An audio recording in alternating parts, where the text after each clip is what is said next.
with an alternate system and decide to go back to SAN data. Because if you use the SAN data system, you have access to the SANTRAX portal where you can edit visit data. If you have an alternate system, you have access to the aggregator for view access. So you're going to want to make sure you align your production credential date with when you're using an alternate system or the SAN data system. So if I was going out to buy an alternate system or thinking about it, what would I think about? It's really important to do your research. Early on, we had one vendor that I can think of who tested their interface and it worked, and they put out there they were certified. We put out there that they were certified. They'd built the interface and not any of the stuff to collect the data. So people had contracted with them, and about 3 weeks before go live, we got word, and we were on the phone calling providers going, our records indicate you're testing with vendor one. It's come to our attention that they aren't ready. You may want to reach out to SAN data. I mean, so really important to be a smart buyer. You can't do both. On any given data service, you're using the SAN data system or an alternate system. You can't do both. You have to pick. And it's important, and when I say on any given data service, you can't change by day either, just to be clear. But you really need to pick an approach and commit. It's the provider's responsibility to initiate the process. We have had vendors call SAN data to get testing data, and they didn't have a provider. And then they called providers and said, you have to use us. And so only a provider can start the process. And it's really, really important as a provider and as a vendor that you are really attentive and pay attention and responsive during the testing process. If you ask a question and SAN data sends you an answer or another question, answer quickly, because as providers are testing, they answer those questions in the order they come in. So if you get a question, it sits for 2 weeks, you're set for 2 weeks. All the questions that came in the interim are ahead of yours. Know that if you believe SAN data is not being responsive, call them, talk to them, get a ticket number, and then send the concern to the EVV mailbox, and we will address that with SAN data.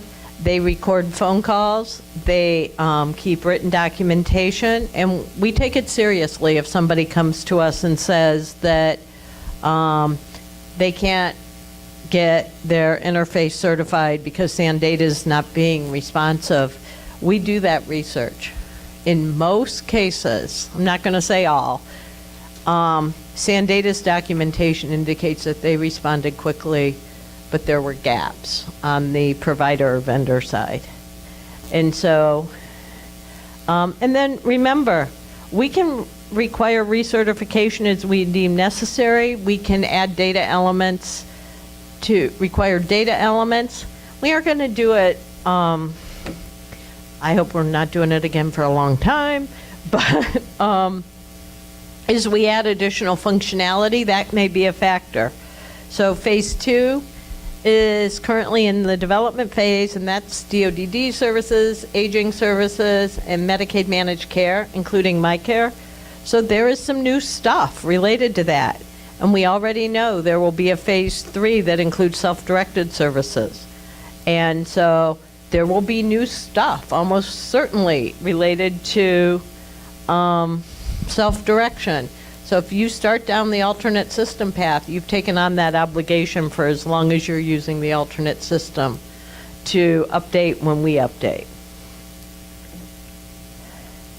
And then this is, So will they get notification that there's some update, or will they just have to keep looking at the website? We encourage everybody to look at the website all the time because we update it frequently. In the last couple months, we've really reformatted it to make it easier to find your information. But we will send out some kind of email notification to providers who are using alternate systems too, when we know that when we know what the updates are and those specifications are ready. So, and the last thing I put up here are some places you can go to look for additional information. The first is our website. It really is a comprehensive source of all things Ohio EVV.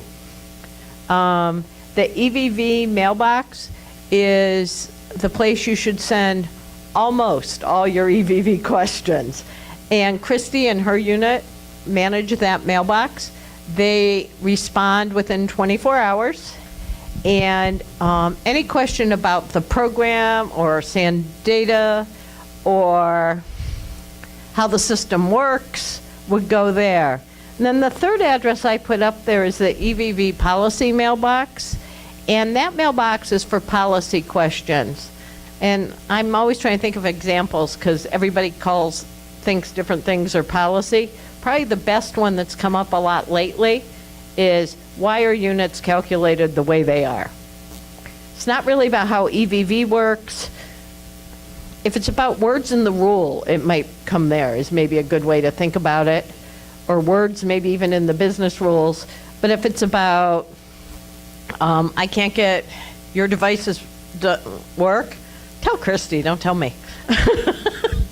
And I'm just going to own it. I'm not quite as responsive as they are, but I try to get back to you in a couple days.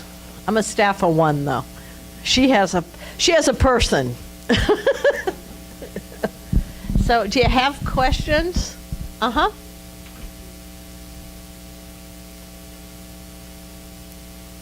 Do we have a time frame for when we're going to be adding on the new Medicaid program, or the other phase Medicaid 2 programs? And I wanted to start out by saying that I really tried to be ahead of this curve, and I tried to be ready. And we're 6 months in, and we are not ready. I mean, it scares me. We are so not ready. And we've tried everything that we could, and we are still struggling. And I'm a type A person, so that really, it bothers me on a lot of levels. If I've had 6 months, what am I going to be able to change in the next 2 months to get this working? So, Oh, and also shorter exception list? it's Because I getting see much that shorter somewhere. for phase 2. Can we get a copy of that? Is that going to be out sometime soon? It will be out when we release the technical specifications. So phase 2 is scheduled to implement in May of 2019. May 6, 2019 is go live. You have to be using EVV, and there will be pay and post edits for all the phase 2 services. Those edits will start to deny claims in August 2019. We are currently doing development work with SAN Data. As soon as the system design is finalized, we'll be working with them to put out the revised technical specifications. Oh, and we will also share, we did take the reason code list to our stakeholder list, or our stakeholder group. We collected a lot of feedback. I think we're down to maybe 10. Like, we really cut it down. That was feedback we picked up during the training and we heard. So that list is we've consolidated a whole lot. I spent a whole afternoon going, these 6 can all be this, and crosswalking them. So you guys know the GPS exceptions went away already. And so those exceptions will come off the exception code list, and they will come, and the related reason codes will be eliminated. So basically, I think now we're down to things like the device didn't work, the worker didn't do something, the worker made a mistake, and like that level of specificity. They're much more general and much shorter. We will put those out when they're finalized. They really connect to the work with Sandata, and the biggest challenge, honestly, we have for phase 2 is group visits. Because if we're bringing in DODD services, we have to solve the group visit puzzle. And we are hesitant to publish the reason codes and the exception codes till we know what that solution looks like. But I'm going to guess in the next 4 months? Probably sooner. I mean, we have a pretty tight time frame. Our plan is to be doing Train the Trainer in January and training starting in February. So I would guess in the next couple of months, but you can't hold me to that yet. It's not right now. Group Can you visits repeat works. whoops, sorry. Oh, I'm sorry. Can she repeat The what question you was, how does the aggregator deal with group visits? Group visits were excluded from phase 1. So we haven't had to figure it out. That's why it's the big challenge in phase 2. And group visits are not required to be subject to EVV for phase 1. Really? I feel like I Thank just you, made you Lord. really I happy. just heard good news. Because we're That's struggling. right. If you look in Ohio Administrative Code 5160-1-40, I do. You will see a list of exclusions, and it is group visits and managed care.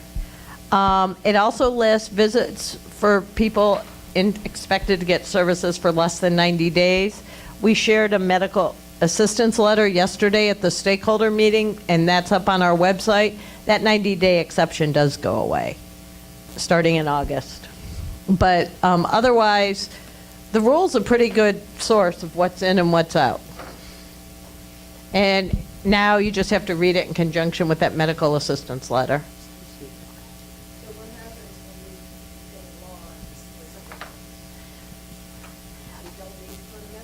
Until we go live, you don't have to collect data for now. Hey, guys. 2. Make sure that you're talking into the microphone. No one over here can hear what's being said. I'm sorry. And we're recording it too. Please So I'm just repeat what you asking said, that Julie. any questions that go, please raise your hand. About so when they can- group visits Thank you. need to go in. Group visits are part of phase 2, so they will be part of the implementation that will be mandatory starting May 6th, 2019. I love it when I make people happy. I It have doesn't another happen very question. much in this job. I have another question. Would you please specify, I'm here. Oh, I'm sorry. Would you please specify specifically what part of a Medicaid, like, I mean, what is besides the Medicaid that it's also included in the EVV? Because I have a feeling that we're also doing something that we shouldn't be doing in the phase 1. So could you please specify I can. exactly what So that is? phase 1 includes state plan, home health, nursing, state plan, home health aid, private duty nursing, RN assessment, Ohio home care waiver nursing, Ohio home care waiver personal care aid, and Ohio home care waiver home care attendant.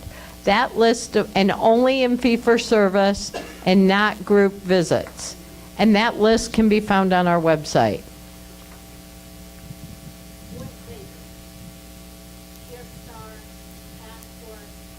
Not Passport. Ohio home care waiver is CareStar. I always have to think because I tend to mix up CareStar and CareSource. But the case managers for Ohio home care waiver are CareStar. It's not Passport Services yet. That's coming in May 2019. And it will be a subset of all Passport services And we shared that list at the stakeholder meeting yesterday. And there's a slide, and the slideshow is going up on the website. So in the next few days, you ought to be able to look at the slides from the stakeholder meeting on the website. The rule you mentioned before was 5160 what, 40? -1-40. Thank you. For our members, I'll be putting more information in the bulletin, so some of what Julie is saying or referring to, we'll get into our next newsletter, and so you can have that available to you too. Okay.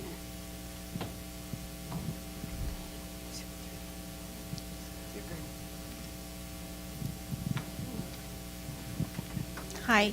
Hi. The 90-day rule is going away in August. It is. All right, so if you're using, for instance, SanData, and they're mailing you a device, how do you meet that in the first few days? So if the device isn't available for any reason, including it hasn't arrived yet, you can use telephony. And a pinch, you can use manual visit entry. And if it's a case where you're doing 3 visits a week for 2 weeks, like post-hospital, I personally would not order a device. I would just use telephony. And that would be fine. It's, not going to tell you can't order a device, because you can. Devices should come within 48 hours after you submit the request. But if for some reason they don't, feel free to send it to the EVV mailbox, and we'll follow up.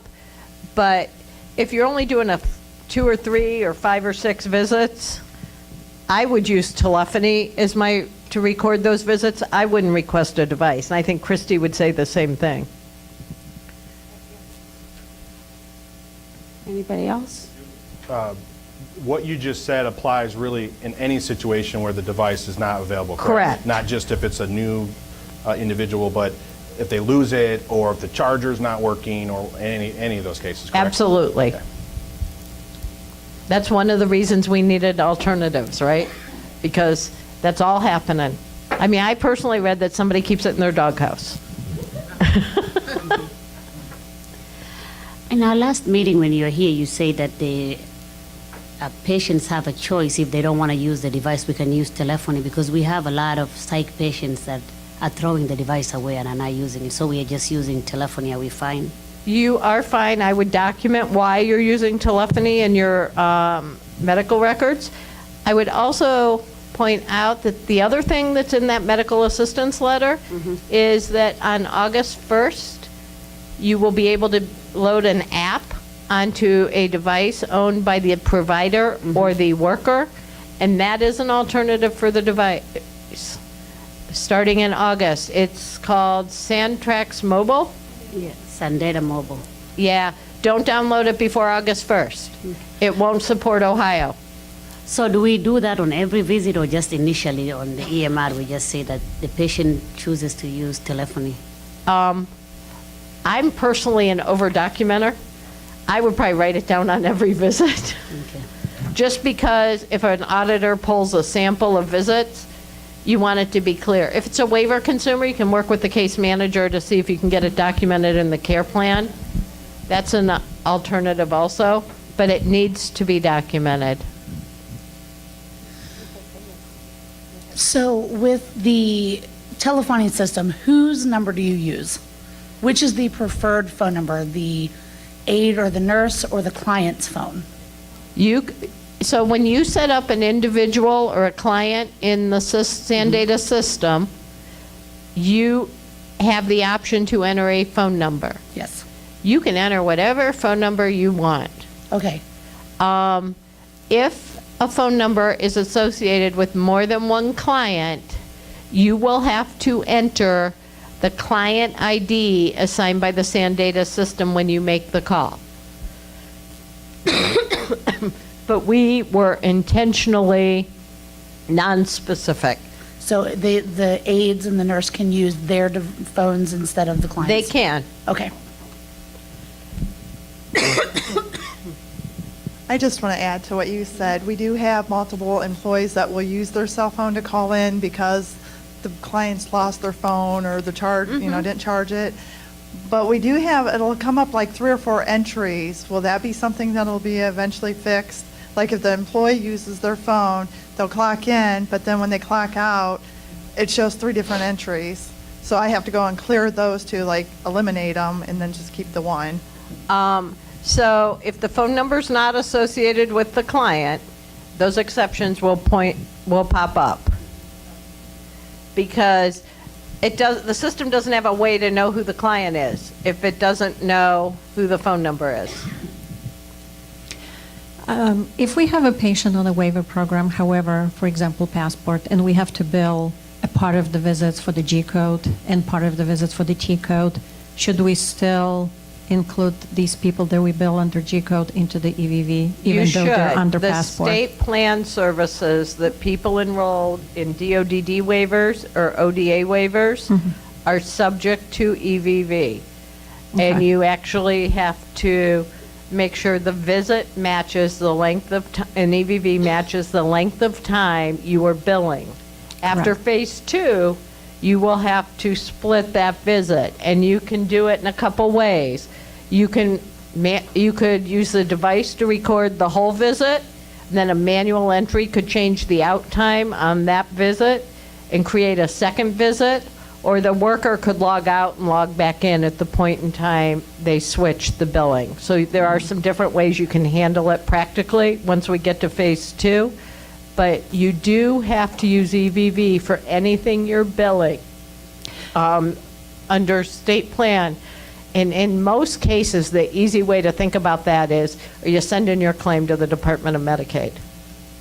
Yes, but we've been trying to implement what you're saying, when we have a patient who is under G and the D code, and specifically the aides who are utilizing this. This is the biggest issue. Okay, because you have an hour on a G code, an hour on a T code. I will tell you, it takes about 20 minutes of time of the 2-hour visit to deal with the EVV system instead of taking care of the patient. You guys need to think about this, how that needs to be fixed. So I would suggest, I And don't they know don't know what why they're it doing. would take that long. We did do a lot of technical assistance, and we're able to help some people who came to the session streamline their processes. I would suggest when you're doing it the next time, you call the SanData EVV hotline and ask them to walk you through and try to figure out. Either option should be fairly quick. Well, you have to get in the system, then you need to complete the visit under G code, then you need to enter the start visit for the T code, and then another entry for the... Right now, you don't have to enter the Passport service. I know, but eventually we will. Eventually you will. So, but... And that's why I've said that the alternative is to enter one long visit and then have an administrative person in the office edit that visit and create a second visit. So there are 2 approaches that you can do it. It's just the reality of what it is. CMS requires us to collect the visit information.